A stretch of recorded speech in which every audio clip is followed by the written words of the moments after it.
Good morning, my dear brothers and sisters. Welcome to Pagka International Church.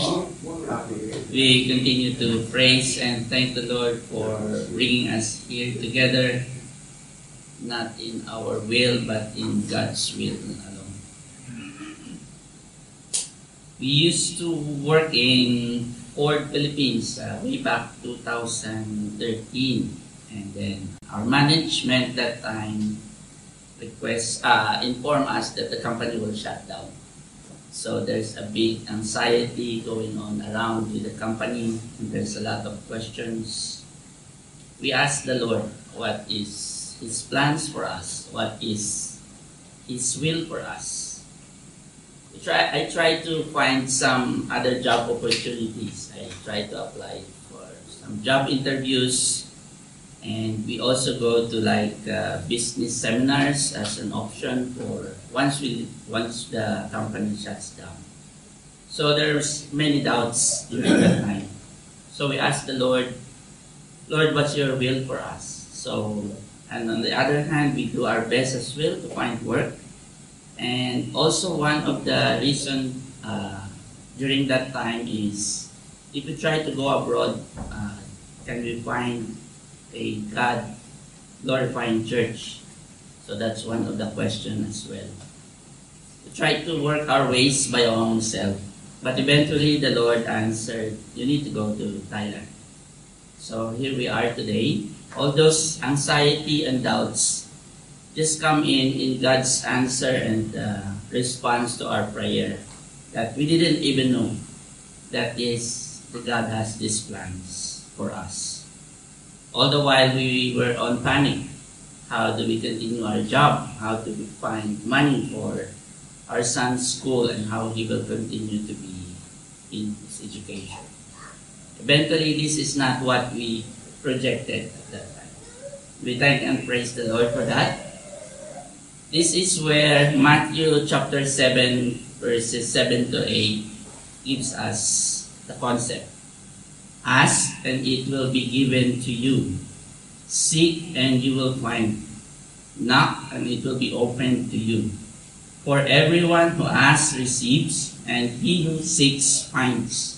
And he who knocks, it will be opened.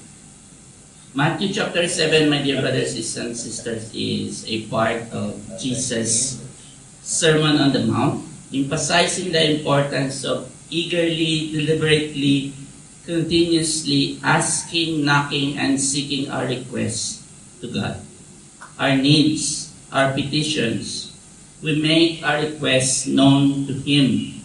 We find solutions to a problem. We ask for guidance in big decisions that we're about to make.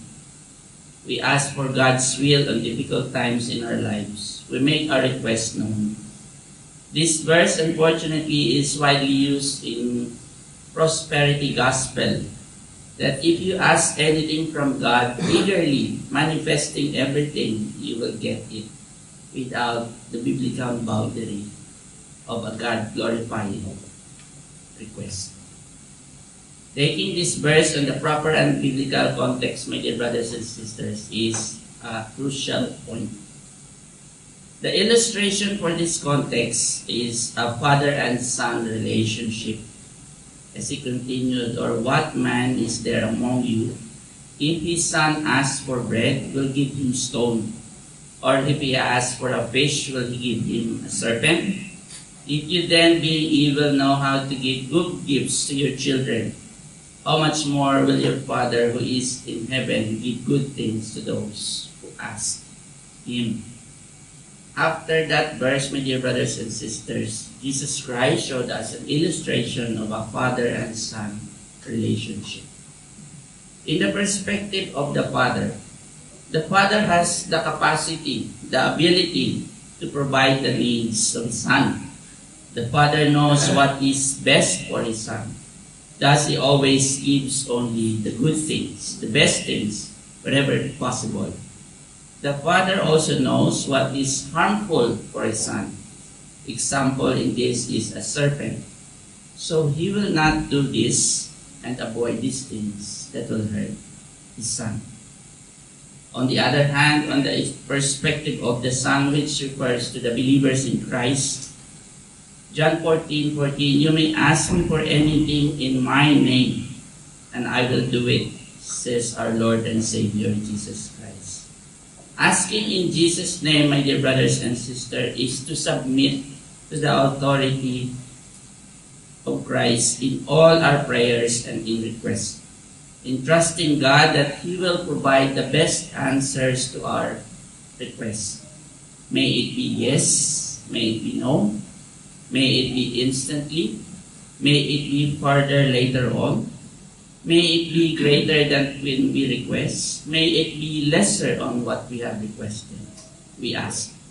But as we submit ourselves and our request to Christ, we fully trust in God's will that He has the best laid plans for us.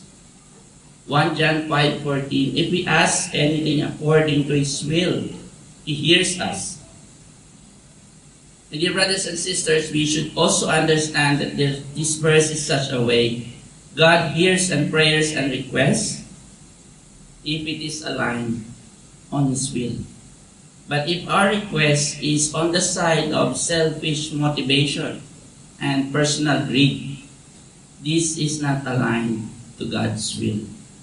But most probably, God will sort these things out as He knows what is inside our heart.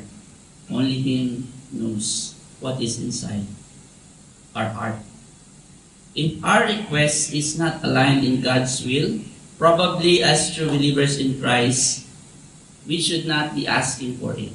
We should not be receiving it, as God knows it will be harmful for us. Another verse, James 1:6, but let him who asks, ask in faith, with no doubting, for he who doubts is like a wave of the sea, driven and tossed by the wind. Prayer in faith, my dear brothers and sisters, is one of the crucial points as we request and raise our petition to God. Prayer in faith. This is where we are fully trusting, no doubting, full submission to God's will that He will be able to respond to our needs.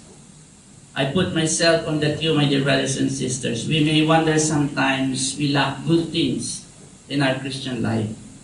Maybe we have lesser fruits of the Spirit, or maybe there's needs of our family, or the advancement and expansion of our Christian ministry is not in full blown, or we are missing godly knowledge and wisdom at all.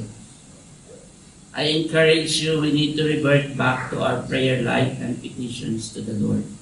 Are we doing it consistently, deliberately, persistently in God's will, in submission to Christ's authority, in humility and in faith, with the sole purpose of God's glory and to the name and to the praise of name of Christ? Let us endeavor to prioritize these things, my dear brothers and sisters, in our request and prayer, as we lift it all up, submit it all unto God, aligning on His request, persistently, humbly, willingly to lift it all unto God. And eventually, God will do the rest, and we fully trust in His will. We end this, my dear brothers and sisters, in Psalms chapter 37, verse 4. Delight yourself in the Lord, and He will give the desires of your heart. Let's come to the Lord. A gracious and loving Heavenly Father, Lord, we come before you, asking in the name of our only Lord and Savior, Jesus Christ. We thank you, Lord, for this wonderful truth that sometimes we have doubted in ourselves that we're lacking good things, especially in our ministry, and we don't progress much in our Christian life or in godly knowledge and wisdom. Lord, help us to remind that we need to be seeking, asking, and knocking continuously in your throne of grace, that we know that there are many glorious riches in Christ Himself alone, that all our petitions and requests you can fully satisfy. But let us understand, Lord, that our requests should always be aligned to your will, not for our selfish desires and motivation and gain. Help us with the sole purpose of glorifying Christ in all our requests to the glory of His name. Lord, we come before you today asking for your blessings and guidance as we go about our Sunday service. Continue to bless all our aspect of it. May continue to bless Sister Marina and the kids upstairs, that in our children, they will hear the gospel early on in their lives, and it will bear fruits of the Spirit later on as they become mature Christians. And also, give Pastor Daniel the godly knowledge and wisdom as he impart your word to us, and within ourselves, bless our hearts as we fully embrace and accept your truth. In Christ Jesus' name we pray. Amen. Amen.